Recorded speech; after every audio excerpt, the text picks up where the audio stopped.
জাতি গঠনের ক্ষেত্রে এই প্রকৌশলীদের অবদান একেবারে সাধারণ মানুষ, তৃণমূল পর্যায়ে।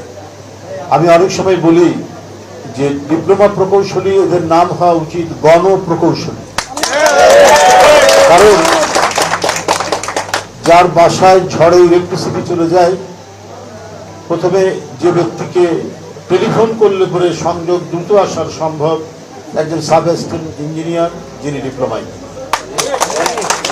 ঠিক ইউটিলিটি সার্ভিসের যে দপ্তরগুলি রয়েছে, যেখানে প্রকৌশল ইঞ্জিনিয়ারিং অবধারিত, সে কি বলে যে যেটাই হোক, আমাদের ওয়াটার সাপ্লাইয়ের ক্ষেত্রে হোক, বিদ্যুৎ সরবরাহের ক্ষেত্রে হোক, রাস্তাঘাট হোক, রেলওয়ে হোক, প্রত্যেকটি ক্ষেত্রে, জনজীবনের প্রত্যেকটি ক্ষেত্রে তাদের অবদান একেবারে প্রাথমিক পর্যায়ে। আর ওই প্রাথমিক ভিত্তিটাই তারা রচনা করেন, যার উপর নির্মিত হয় বড় অবকাঠামো। তো সুতরাং সাধারণ মানুষের যাদের সাথে যোগাযোগ, তারা হলো ডিপ্লোমা ইঞ্জিনিয়ার। এই কারণে তাদের এই কমিটি অত্যন্ত গুরুত্বপূর্ণ।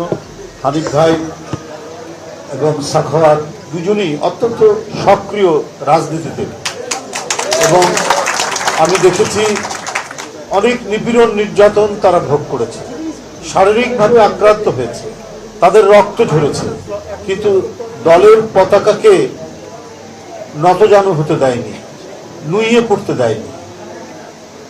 এবং যখনই কোনো সংকট ঘনীভূত হয়েছে, সেই সংকট মোকাবেলায় হানিফ ভাই বা সাখাওয়াতরা ভূমিকা রেখেছে, ফ্যাসিবাদের নিপীড়ন নির্যাতন সহ্য করেছে, গ্রেপ্তার হয়ে রিমান্ডে অত্যাচারিত হয়েছে, কারা নির্যাতন ভোগ করেছে। একটি অগণতান্ত্রিক ফ্যাসিবাদী চরিত্রের সরকার যত ধরনের অত্যাচারের খড়গ নামিয়ে নিয়ে আসে গণতন্ত্রকামী মানুষের উপর, সেই অত্যাচারের খড়গ তাদের উপরেও ছিল, এবং এর মধ্যেও তারা সংগঠন করেছে এবং দেশের জাতীয়তাবাদী মনা, গণতন্ত্র মনা প্রকৌশলীদেরকে, ডিপ্লোমা প্রকৌশলীদেরকে তারা সংগঠিত করেছে এবং জাতীয়তাবাদের পতাকা তলে নিয়ে এসেছে। এই কারণে তাদের প্রতি কৃতজ্ঞতা জানাচ্ছি, এবং নতুন নবনির্বাচিত কমিটিও দায়িত্ব পালন করবে অত্যন্ত